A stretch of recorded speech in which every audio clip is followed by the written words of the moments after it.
So, Naomi, where are you Well, now? Retired. I'm retired. Yeah, Greg, you just sent a link. What was that about? That's Anthony's chapter 10 Oh, YouTube, which I was listening to last night, and I sent it because I got to send it because it is absolutely brilliant. It is absolutely brilliant. It is probably one of the most brilliant things I've ever heard. Um, and that's one of the things I think I caught on when he was on George Nori. I think he started talking about some of these concepts, and it is just so amazing to look at. And so I'm just busting at the seams because it's amazing that I can listen to these things and hear something new after so many times of listening to it. I probably listened to that, I don't know, 5 times and read it maybe four or something like that.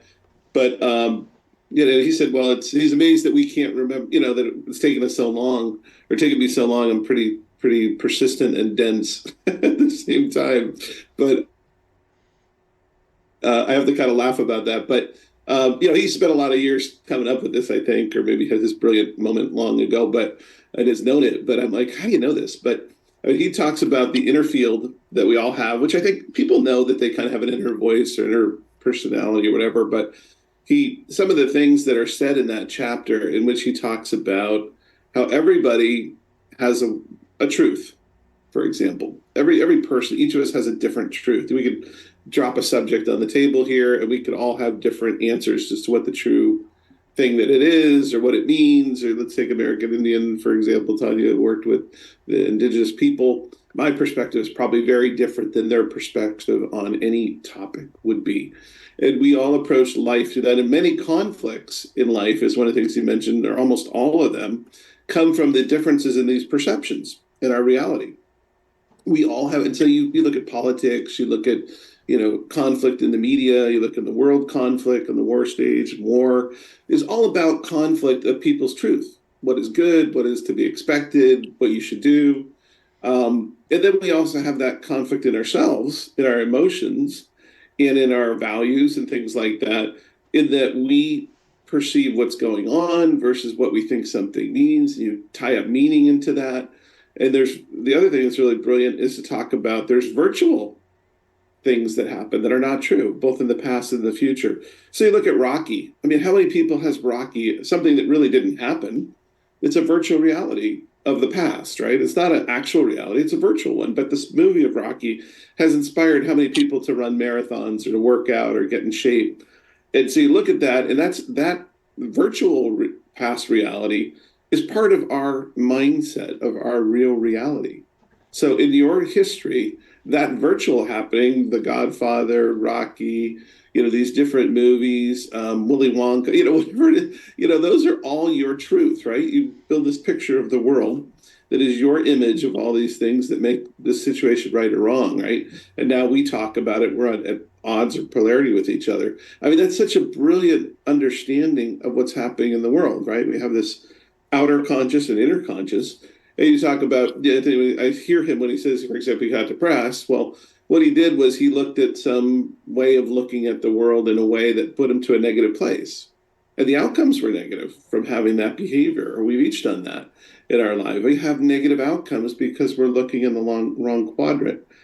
That he talks about in the latter part, he talks about awareness and imagination, which is brilliant. And that he talks about imagination is this thing that is kind of like a tunnel that we're moving around into different places. I look at like a vacuum cleaner hose or something, and it's gathering data for the future, from the past, and we are responsible for our day. If you start your day gathering the wrong crap, you will have a bad day. And it's geared by the questions you ask. And so the one thing he was saying too is the awareness. And the awareness is, I thought it was like to be self-aware, to be where I'm, aware of where I am. But he's not really saying the awareness is that. It's very similar to the imagination that you cast it out. He means it's like a consciousness that you place somewhere. And so you purposely start your day with a grasp of your awareness and your imagination. It's powerful. Because if I could imagine a future me that looks different than what I am, that behaves differently, I can become that. So by the focus of my attention repeatedly, iteratively, into that location or space of my imagination combination with my awareness to do that, by doing that, I become that. So this activity in tandem with the goals.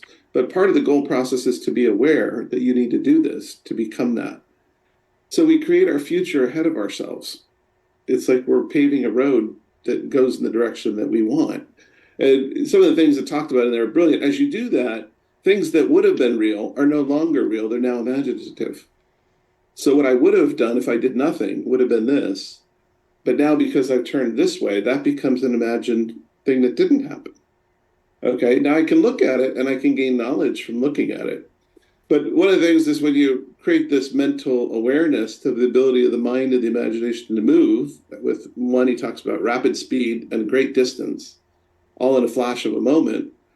The mind is a very powerful tool. They always say, like you see movies where they talk about the most dangerous thing is the mind. The Navy SEAL is his mind. It's not that he has a gun or that he knows how to shoot really well, but it's the mind of the Navy SEAL that it won't be broken, that it will find a solution, that it won't quit.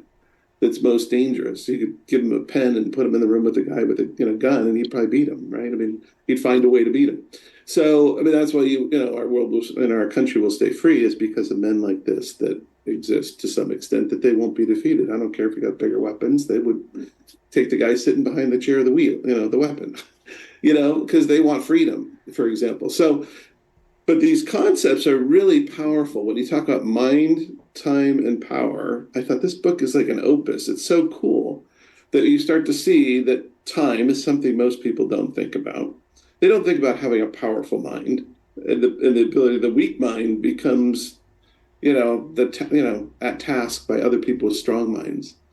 Frankly, if you want to control your mind and your future, you must gain control over your mind and do that.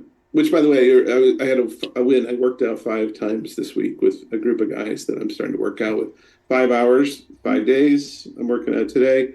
And that was because I've got to pave my future. And I can do that by one of my talents and skills is my affinity for other people and people like me. And I like people, so it's much easier to work out with a group of guys that I'm one of a text stream with them. And they're like, hey, dude, where are you showing up? So that accountability makes it fun and easy. So I can change my future by joining that group. So I'm basically drafting instead of leading the way on that. So guy I'm lifting with, he's got 18-inch biceps. He's 70 years old. He trained me all week for free out of the kindness of his heart. So, and I'm one of those guys. So, I mean, that becomes really easy for me to do that. My body responds quickly to working out. So I'm excited about that. But, and I'm doing my spreadsheet here where I do my daily goals and my physical activity. I kind of put it out there, ease of use or ease of dreams. That's kind of easy. Goes in, I bought some new clothing to go to the gym so I would look decent, so I wouldn't embarrass these guys as I'm sitting there in my green and blue shorts and shirt. It was like got coordinating the shoes and shirts, so I could sit, and some Armor All sweats, so I could go there and be, normal, I guess, rather than, eclectic. But, this is the power of that chapter. So I sent it to you because if you listen to it, it's not that long, but it leads to other chapters that go into more depth. But the concept is just incredible. I just wanted, I just read it. I can't believe it when I read it. I'm like, my God, this is not like anything else anybody else has done that I know.